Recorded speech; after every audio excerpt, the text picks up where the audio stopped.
امریکہ کی public charity کے equivalent ہے, اس کے برابر ہے. اس کے لیے ہم ایک ڈیو ڈیلیجنس, ہمارا پورا ایک پروسیس ہوتا ہے جس کے اندر ہم اس ادارے کے فائنینشیلز دیکھتے ہیں, اس کے گورننس دیکھتے ہیں, ان کے بورڈ ممبرس کی ویٹنگ کرتے ہیں, تاکہ ہمیں جب اطمینان ہو جاتا ہے اس کے بعد پھر ہم اس ادارے کو آن بورڈ کرتے ہیں. جب آن بورڈ کر لیتے ہیں تو وہ ادارہ ہم اس کے بہاف پہ امریکہ میں یا کس دنیا میں کسی بھی ملک سے فنڈس. اور اس اینڈ پہ سوری امریکہ میں آپ how do you reach out to donors, how do they find out کہ جی میرا خیال ہے یہ آپ کا کام ہے شاید. امریکہ میں ہم ایک تو ہمارا آلریڈی سیٹ ڈونر بیس ہے. We been around like we set for almost 16 years. Then we have other outreach ways through which we're reaching out to donors. We're doing constant donor engagement, اور diaspora more often than not linked ہوتا ہے ایک دوسرے کے ساتھ. So through word of mouth we're doing marketing. بالکل کیسے دے رہے ہو, کہتے ہیں کہ ان کے تھرو. اور I feel like ایک بار جب کسی کو آئی کیئر استعمال کرنے کا ایکسپیرینس ہو جاتا ہے رائٹ, آپ کو ایک ہی ویب سائٹ کے اوپر 145 چیریٹیز اویلیبل ہیں. ان کی آپ کو یہ ایشورٹی حاصل ہے کہ ان کی ڈیو ڈیلیجنس ہو چکی ہے, they have been weighted through a certain process, جو کہ ہم اپنے ڈونرس کو بتاتے بھی ہیں کہ اس کچھ ڈونرز ہوتے ہیں they very particular, they want to know کہ کیا آپ نے کس طرح سے ڈیو ڈیلیجنس کی, آپ نے وزٹ کیا چیریٹی کو یا نہیں کیا. ہم ان کو کمپلیٹ تسلی دے کر کے once they get that experience, I feel like so we not, ہمارے پاس ابھی اتنے ڈونرز نہیں ہیں as much as we would want, but we would want کہ اٹ کیپس گروئنگ. یہ ارم اور جب آپ لوگوں نے کام شروع کیا تھا تو یقیناً لوگوں نے یہی کہا ہوگا نا کہ یار یہ کون ہے, کہ شاید یہی تو فراڈ نہیں ہے. ہاں, تو اس تصور کو بندہ کیسے ہٹاتا ہے؟ سو یہ میں تھوڑا سا 16 سال پیچھے جاتا ہوں. 2008 میں جب یہ اسٹارٹ ہوا تھا تو مسٹر فروخ کیپٹن, جو کہ پاکستان میں ایک بہت مشہور نام بھی ہے اور فلانتھرپسٹ بھی ہیں اور بزنس مین بھی ہیں, انہوں نے یہ ادارہ شروع کیا تھا. اور ان کو بھی یہ تھا کہ لوگ اس کی کریڈیبلٹی کو پہ کوئی ڈاؤٹ نہ کریں, تو گورننس ہمارے لیے سب سے سپریم چیز تھی. اور اس وقت بھی جو ہے ہمارے بورڈ پہ جو ہے آج لوگ ہیں بہت ہی کریڈیبل لوگ ہیں. آپ کے شیل کے ex C E O mister Haroon Rashid, Spenta Kandawalla, Tashna Kandawalla, doctor Ishrat Hussain. So all these people are reputable and you know America وہ نام جس پہ بندہ اعتماد کر سکتا ہے. اور ادارہ جو ہے وہ 16 سال سے چل رہا ہے, اور ایسے ادارے ٹی سی ایف, شوکت خانم اور اس طرح کے ادارے بھی ہمارے ساتھ جو ہے وہ پارٹنرز ہیں. تو کریڈیبلٹی اس طرح سے اسٹیبلش ہوتی ہے. اور آپ نے کہا کہ ہم ڈونرز کس طرح سے وہ کرتے ہیں, تو ڈونرز کا بیس زیادہ تر ہمارا وہی ہے جو کہ امریکہ میں ڈائسپورا پاپولیشن ہے پاکستانیز کی, وہ ہمارا ڈونر بیس ہے. اب اس میں دونوں کیٹیگریز آ جاتی ہیں. ایک تو وہ کیٹیگری جو کہ اسمال ٹکٹ ڈونر ہے, تو وہ جو ہے اٹس لائک اوبرائزنگ آف اٹ نا, ایک ہی اس پہ کہ آج کل دور ایسا ہے کہ فوڈ پینڈا پہ سارے آپشنز آ گئے. اس طرح سے آپ اگر ہماری ویب سائٹ پہ جائیں تو آپ ایک ہی ٹرانزیکشن کے اندر ملٹیپل چیریٹیز کو ایک ساتھ ہی ڈونیٹ کر سکتے ہیں اور آپ کو ریسیٹ مل جائے گی. تو مجھے ایسے لگ رہا ہے سوری, اب جیسے کہ T C F, Edhi, S I U T, Shaukat Khanum, یہ تو سب لوگ نام جانتے ہیں نا. اب آئی ڈونٹ کیئر کہ تم 70 کی دہائی سے پاکستان سے نکلے ہو, آپ یہ نام جانتے ہیں. تو میرا خیال ہے شاید زیادہ فائدہ اس طرح کی سروس کا جو میڈیم اور اسمال ہیں ان کے لیے ہوتا ہے نا, کیونکہ جب یہاں پہ بھی لوگ سوچتے ہیں کہ یار زکوٰۃ کس کو دینی ہے, تو یہی 3-4 نام ہی آپ کے سامنے آتے ہیں, حالانکہ 3-4 ہزار اس طرح کے ادارے ہوں گے. بالکل صحیح کہہ رہے ہیں آپ, کیونکہ ہوتا یہ ہے کہ جو بڑے ادارے ہیں, کیونکہ امریکہ میں یا پھر کسی دنیا کے کسی ملک میں آپریٹ کرنے کے لیے بھی وہاں پہ لیگل اینٹی رجسٹر کرنے کے لیے بھی آپ کو ریسورسز چاہیے, آپ کو ایکسپرٹیز چاہیے. اب فار ایگزامپل کسی نے ابھی ادارہ شروع کیا ہے یا اس اسٹیج پہ پہنچے نہیں ہیں کہ ان کے پاس اتنے پیسے ہیں کہ وہ کام کر سکیں, تو ایک طرح سے ہم نے اس ایکسیس آف فنڈنگ کو ڈیموکریٹائز کر دیا ہے کہ آپ نے ادارہ بنایا ہے, آپ کے پاس اتنے پیسے نہیں ہیں کہ آپ اپنی اینٹی بنا سکیں, لیکن آپ کے تھرو آپ کریڈیبل ہیں, ہم نے آپ کی ڈیو ڈیلیجنس کر لی ہے, now you can actually access that funding. اچھا, میں یہ پوچھنا چاہ رہا ہوں کیونکہ امریکہ کی بات ہو رہی ہے, ٹرمپ صاحب وہاں آ گئے ہیں, U S A I D کہ فنڈنگ بہت ساری رک گئی ہے, پاکستان میں بہت سارے پروجیکٹ جو ہے وہ بند ہو گئے ہیں, فریز ہو گئے ہیں. اس کے بعد آپ دا وے یو ریچ آؤٹ یا ڈونیشنز جو ہیں پاکستانیوں, کیونکہ ہم بات کر رہے ہیں کہ جی ہمیں سیلف سفیشینٹ ہونا ہے, ہمیں نہیں کرنا چاہیے N S R foreign add پہ. Has that change any thing for you? سو ہمارے جو پارٹنر آرگنائزیشنز ہیں ان کو ہم نے ابھی ٹچ بیس کر کے وربلی تو ہم نے ایک فیڈ بیک لیا, لیکن ہم ایک پراپر سروے کر رہے ہیں ابھی ان 145 اداروں کے ساتھ, جسٹ ٹو انڈرسٹینڈ کہ ان پہ کیا امپیکٹ آیا ہے اس یو ایس ایڈ کے اس سے. لیکن ہمارے جو ہم نے جو ابھی تک اندازہ لگایا اس سے اتنا زیادہ امپیکٹ ہمارے جو آپ کی جو بکٹ میں ان پہ نہیں آیا ہے. کچھ ادارے ہیں جن کو آیا ہے امپیکٹ, اور مطلب ہمارا اس میں فیڈ بیک یا کہہ لیں کہ ہمارا جو ہمیشہ مشورہ ہوتا ہے ان اداروں کو, جنرلی اداروں کو, کہ اپنا جو انحصار ہے وہ ایک اس پہ نہ, جس طرح بزنس بھی آپ کرتے ہیں تو آپ کہتے ہیں کہ ریونیو کانسنٹریشن آپ نہ کریں کسی بھی چیز کے لیے, تاکہ اگر وہ ریونیو ہٹ گیا all your eggs in one basket. No, I was actually thinking کہ اب پاکستانیوں کو کیا آپ ریچ آؤٹ کر رہے ہیں کہ اب آپ نے اسٹیپ اپ کرنا ہے, تاکہ سرکار کی طرف سے جو پیسہ آتا تھا ایڈمنسٹریشن کی طرف سے وہ بند ہو گیا ہے, you need to plug this gap. تو میں اس پوائنٹ آف ویو سے ذرا سا سوچ رہا تھا. میرا خیال ہے ہمیں شاید بریک کی طرف جانا ہے, واپس آتے ہیں تو پھر بات کی.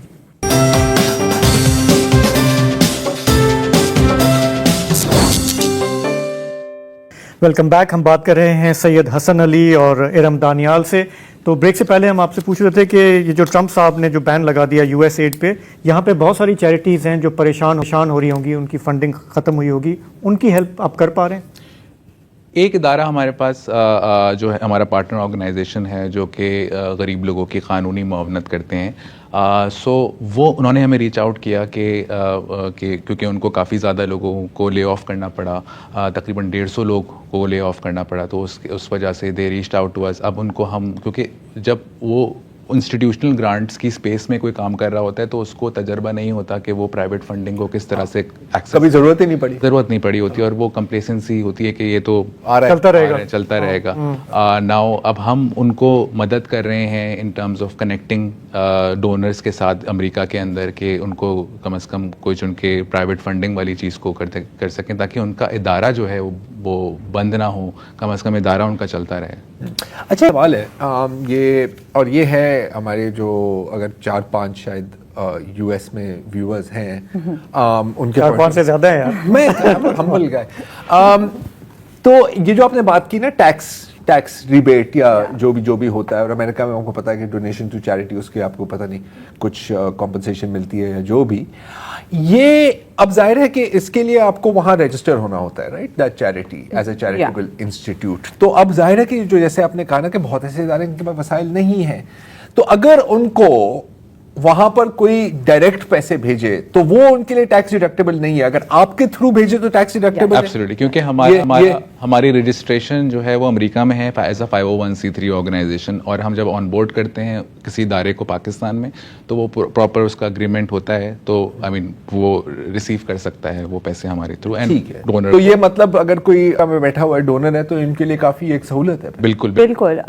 ادھر I'd also like to touch upon ایک اور جو آئی کیئر کی سروس ہے, that I feel ہماری ویلیو پروپوزیشن میں بہت امپورٹنٹ ہے, اس کے ہم اپنے ڈونرس کو ایڈوائزری سروسز بھی دیتے ہیں. تو فار ایگزامپل اگر آپ 15-20 سال سے پاکستان میں نہیں رہے ہیں اور آپ کو پتہ نہیں ہے کہ آپ اپنے ڈونیشنز کہاں دیں, مگر آپ اپنی چیریٹی بیک ہوم ہی کرنا چاہتے ہیں, so we can actually advise you کہ آپ کی انکلینیشنز کیا ہیں, ہم آپ کی انکلینیشن سمجھتے ہیں, اور پھر ہم اس حساب سے آپ کو almost like matching, swipe right کرنا basically. So charity کا Tinder بنایا, I mean sorry, wrong example, کچھ نہیں, I mean but yeah, you get it. I get it. میں نے کبھی استعمال نہیں کیا, میں نے سنا ہے اس کو. نہیں obviously I'm happily married, it's been a long. So آپ تو چلیں. اچھا ٹھیک ہے. نہیں, سو آئی کیئر کے بارے میں جس طرح سے آپ نے بتایا, میرے لیے تو یہ انفارمیشن ہے, آئی ڈنٹ نو کہ اس طرح کا کوئی پورٹل میں بولوں یا کیا بولوں ایگزسٹ کرتا ہے. پورٹل ہی ہے, رائٹ. زیادہ ٹائم آپ نے لیا ہے ایکسپلین کرنے میں because you are the country director. میں آپ سے بھی پوچھنا چاہ رہا ہوں ارم کہ پچھلے 1 سال کے دوران آپ نے کوئی چینجز نوٹ کیے ہیں کہ ہمارے یہاں کون سی چیریٹی زیادہ سامنے آ رہی ہیں کسی خاص سیکٹر میں؟ آئی تھنک ایک جو ہم ہر وقت ڈسکس بھی کر رہے ہوتے ہیں, I think disability and inclusion is a sector that's really وہ بہت بڑھ چڑھ کے لوگ ڈسیبلٹی اینڈ انکلوژن کی طرف ڈونیٹ کر رہے ہیں, اس کے بارے میں زیادہ کیوریس ہو رہے ہیں.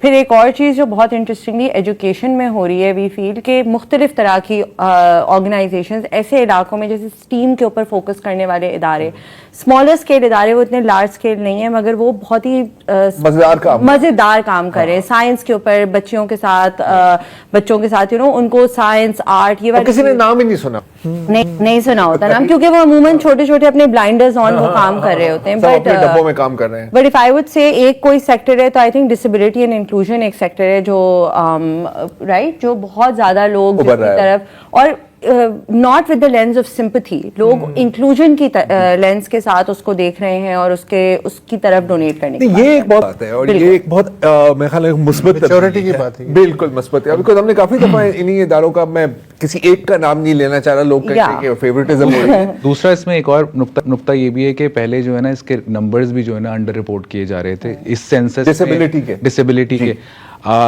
میں وہی پڑھ رہا تھا تو مجھے بڑا شوق ہوا اس بات سے کہ 10% آبادی پاکستان کی ایسی ہے جو کہ کسی نہ کسی اپاہجگی کا معذوری کا شکار ہے. سو 2.5 کروڑ لوگ آپ کے کسی نہ کسی ڈسیبلٹی کا شکار ہیں, اور اس میں سے 5% لوگ ان 2.5 کروڑ میں سے ایسے ہیں جن کے پاس ایکسیس ہے کسی انکلوسیو ایجوکیشن کا یا انکلوسیو امپلائمنٹ کا, لیکن مطلب آٹے میں نمک ہے. بالکل. اچھا, اب اگین یہ میں شو سے پہلے میں سرچ کرنے کی کوشش کر رہا تھا کہ اندازاً اوورسیز پاکستانی, ظاہر میں صرف پاکستانی امریکنز کی بات نہیں کر رہا, کتنی اس طرح کی چیریٹی کرتے ہیں. تو مجھے کئی اعداد و شمار ملے. ایک تو مجھے تھوڑا سا فرینکلی انبلیویبل لگا تھا, اور اس کی کوئی مجھے مثبت سورس نہیں ملی. میں کلیئرلی آپ کو بتانا چاہ رہا ہوں کہ سالانہ $2 بلین آتے ہیں, 2 بلین چیریٹی کی مد میں فرام اوورسیز پاکستان. یہ ریمیٹنس پلازیبل ہے, یہ آپ کو, ہاں ہو بھی سکتا ہے, جو کہ جیسے کہ میں آپ کو بتاؤں کہ 2024 کے اندر جو remittance over all remittance Pakistan میں آئی تھی وہ $35 بلین کے آس پاس آئی تھی, total remittance, not charity remittance. اگر ہم ایک اندازہ لگاتے ہیں کہ اس میں سے 2% ایسی ہوگی جو کہ چیریٹیبل کازز کے لیے آئی ہوگی, تو وہ تقریباً $1 بلین کے آس پاس کا اماؤنٹ بنتا ہے. 2-2.5% اگر ہم بات کرتے ہیں تو اتنا مطلب انبلیویبل اتنا $1 بلین. ویسے یہ ملک ہی اسی طرح چل رہا ہے, اسی طرح چل رہا ہے. کچھ اچھے لوگ ہیں جو چلا رہے ہیں, ایسے ہی ہے باس. لیکن اس میں ایک امپورٹنٹ بات یہ ہے کہ اگر ہم فنڈنگ گیپ کی بات کریں, سو ایجوکیشن جو ورلڈ بینک کے ڈیٹا کے حساب سے اگر ہم دیکھیں اس کو, تو تعلیم میں, ہیلتھ میں اور سوشل ویلفیئر کے اندر اگر ہم سارے اس کو دیکھیں تو تقریباً $20 سے $25 بلین کا فنڈنگ گیپ ہے. کتنا؟ $20 سے $25 بلین کا فنڈنگ گیپ ہے سالانہ. سو اگر وہ ہم یہ بات مان بھی لیں $1 بلین یا $2 بلین, تو وہ 5 یا 10% ہی کور کر رہا ہے. ویری کوئکلی ضمنی سوال کہ ہمارے یہاں یہ جو فائنینشیل ٹرانزیکشنز, چیریٹی کا پیسہ آنا جانا, اس پہ کچھ عرصہ پہلے بہت زیادہ سختیاں ہوئیں, کنسرنز بھی تھیں. تو اسٹیٹ بینک اس میں انوالو ہے یا نہیں ہوتا؟ How does it work? So پھر ایک ادارہ بنا تھا جس کا نام تھا اکنامک افیئر ڈویژن. سو جب یہ FATF کی جب گرے لسٹ میں پاکستان آ گیا تھا تو اس کے بعد یہ ادارہ بنا تھا. تو اس ادارے کی ذمہ داری یہ تھی کہ مختلف ایجنسیز کے ساتھ کام کر کے ان اداروں کو ایک اپروول ایک طرح سے دیتے ہیں کہ اگر آپ کے پاس کہیں باہر سے پیسے آ رہے ہیں, پاکستان سے باہر سے, تو وہ اپروول ضروری ہے. سو وہ ابھی آئی تھنک اس میں بھی کچھ مسئلہ چل رہا ہے کہ مطلب اس کا ایک پروسیس ہے, بٹ وہ پروسیس نیسیسرلی چیریٹیز کی لائف ایزیئر نہیں کرتا. وہ ایک اور لیول آف بیوروکریسی آ جاتی ہے. یہ مقصد ہی نہیں ہے. دیکھیں بیوروکریسی کبھی مقصد نہیں رہا لوگوں کے زندگیوں میں آسانی لانا, یہ ہم اچھی طرح سے, لیکن اس کے باوجود بھی آپ اپنا کام کر رہے ہیں, and we must do what we can. تو آپ کا بہت بہت شکریہ آج آپ پروگرام میں آئے. اس حوالے سے آپ کا بہت بہت شکریہ, تھینک یو. اسی کے ساتھ ہمارے آج کے پروگرام کا وقت ختم ہوا. ہمیں یہیں اجازت دیں, کل جمعہ ہے, آپ کی ہم فون کالز لیں گے. تب تک کے لیے خدا حافظ, شب بخیر.